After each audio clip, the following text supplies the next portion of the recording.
कल्याण लोकसभा क्षेत्रातील शिवसेनेच्या कोकणातील जे पदाधिकारी ते काम करतात, ज्यांची गावं कोकणामध्ये विविध जिल्ह्यांमध्ये आहेत, त्या प्रत्येकाने काल अशी एक मागणी केली।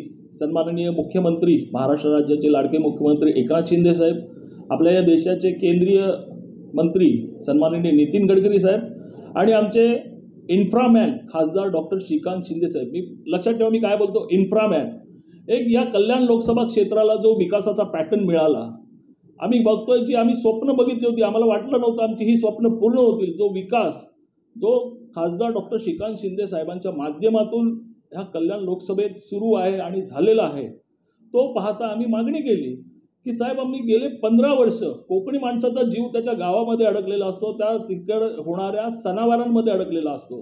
दरवर्षी गणपती येतो, गणपती आल्यावर आम्ही 2-2 दिवस अडकतो, कारण आम्हाला मोजकी सुट्टी मिळते, मोजके दिवस मिळतात आम्हाला आमच्या गावी आमच्या घरामध्ये गणपती सण साजरा करायचा असतो। आम्ही गणपतीला निघतो आदल्या दिवशी, परंतु आम्ही गणपती स्थापनेसाठी पोहोचत नाही। शेजाऱ्याला सांगावं लागतं की आमचा गणपती बाबा आमच्या मखरामध्ये बसव।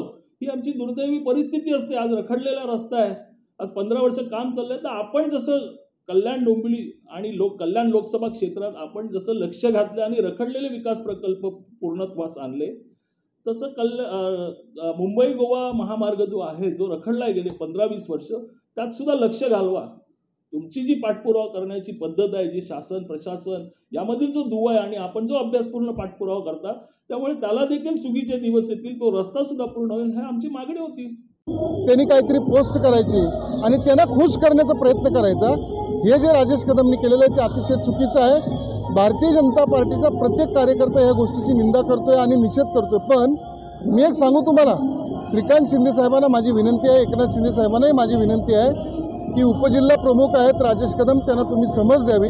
कारण अशी वक्तव्य करून हे आपल्याच महायुतीमध्ये सगळं संभ्रम निर्माण करतायत, एक दुसऱ्याच्या विरोधामध्ये वातावरण तयार करतायत। आणि रवींद्र चव्हाण साहेबांच्या मुंबई गोवा महामार्गाविषयी बोलताना त्याच्या राजेश कदमच्या एवढं लक्षात आलं नाही की या राज्याचे मुख्यमंत्री एकनाथ शिंदे साहेब आहेत, ते बॉस असतात सगळ्या डिपार्टमेंटचे, मुख्यमंत्री हाच बॉस असतो सगळ्या डिपार्टमेंटचा, तेच प्रमुख असतात सगळ्या डिपार्टमेंटचे। आणि दर आठवड्याला जर कॅबिनेट बैठक होते तर कॅबिनेटमध्ये ते चर्चा करतील ना, एक दुसरे देवेंद्रजी बोलतील, अजितदादा बोलतील, एकनाथ शिंदे साहेब बोलतील, चव्हाण साहेबांशी बोलतील, चव्हाण साहेब त्यांच्याशी बोलतील, हा विषय वेगळा आहे।